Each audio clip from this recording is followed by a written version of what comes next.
Football শুধু ৯০ মিনিটের খেলা নয়, অনেক সমর্থকের কাছে এটি বিশ্বাস, আবেগ, এমনকি অলৌকিক শক্তিরও বিষয়।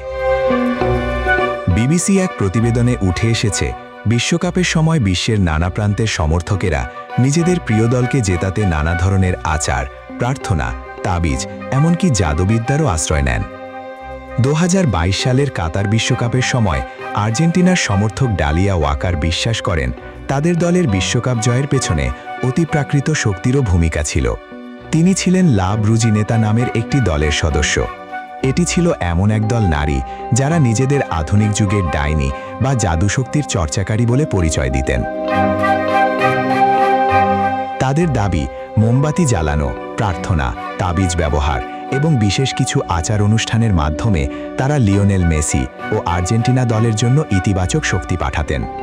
এই সদস্যরা হোয়াটসঅ্যাপ ও সামাজিক যোগাযোগ মাধ্যমে নিয়মিত যোগাযোগ রাখতেন। কোন ম্যাচে কী ধরনের আচার পালন করা হবে সেটিও তারা আলোচনা করে ঠিক করতেন। যদিও তাদের মধ্যে কেউ কেউ প্রতিপক্ষের খেলোয়াড়দের শক্তি কমিয়ে দেওয়ার মতো আচারেও বিশ্বাস করতেন, ডালিয়া সে পথে হাঁটেননি। তিনি বরং মোমবাতি জ্বালিয়ে নিজের দলের জন্য শুভকামনা জানানোতেই বিশ্বাসী ছিলেন। আর্জেন্টিনা বিশ্বকাপ জেতার পর লা ব্রুজিনেতার সদস্যরা এটিকে নিজেদের আচার অনুষ্ঠানের সফলতা হিসেবেই দেখেছিলেন। ডালিয়া জানান, এবারও তিনি একইভাবে আর্জেন্টিনার নীল সাদা রঙের মোমবাতি জ্বালিয়ে দলের জন্য প্রার্থনা করবেন।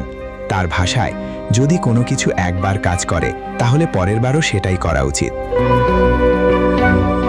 তবে এমন বিশ্বাস শুধু আর্জেন্টিনাতেই সীমাবদ্ধ নয়।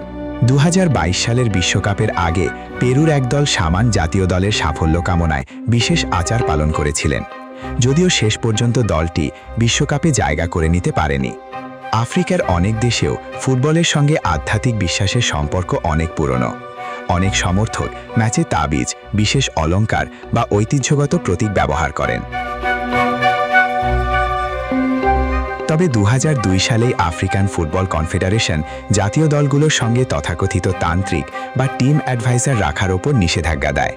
কিছুদিন আগেই নাইজেরিয়ার এরিক শেল কোচ প্রতিপক্ষ কঙ্গো দলের বিরুদ্ধে ভুডু বা কালো জাদু ব্যবহারের অভিযোগ তুলেছিলেন, যদিও কঙ্গোর সাবেক কোচ সেই অভিযোগকে সম্পূর্ণ ভিত্তিহীন বলে উড়িয়ে দেন। অন্যদিকে অনেক সমর্থক মনে করেন জাদুবিদ্যা আর ঈশ্বরের কাছে প্রার্থনা এক বিষয় নয়। ঘানা, আলজেরিয়া, নাইজেরিয়া সহ আফ্রিকার অনেক দেশে ম্যাচের আগে জাতীয় দলের জন্য গির্জা ও মসজিদে বিশেষ প্রার্থনার আয়োজন করা হয়। ঘানা ফুটবল অ্যাসোসিয়েশনও বিশ্বকাপের আগে খ্রিস্টান ও মুসলিম উভয় ধর্মীয় নেতাদের কাছে জাতীয় দলের জন্য দোয়া চেয়েছিল। শুধু আফ্রিকাই নয়, ব্রাজিলেও ফুটবলের সঙ্গে ধর্মীয় বিশ্বাসের সম্পর্ক গভীর। এবার বিশ্বকাপে যাওয়ার আগে ব্রাজিল দলের বিমানকে ফায়ার সার্ভিসের পানির ফোয়ারা দিয়ে প্রতীকীভাবে আশীর্বাদ করা হয়। সমর্থকেরা আশা, এই শুভ সূচনাই হয়তো দলটিকে এনে দেবে আরেকটি বিশ্বকাপ। শেষ পর্যন্ত বিশ্বকাপ জেতায় সবচেয়ে বড় ভূমিকা অবশ্যই খেলোয়াড়দের দক্ষতা, কৌশল আর পরিশ্রমের।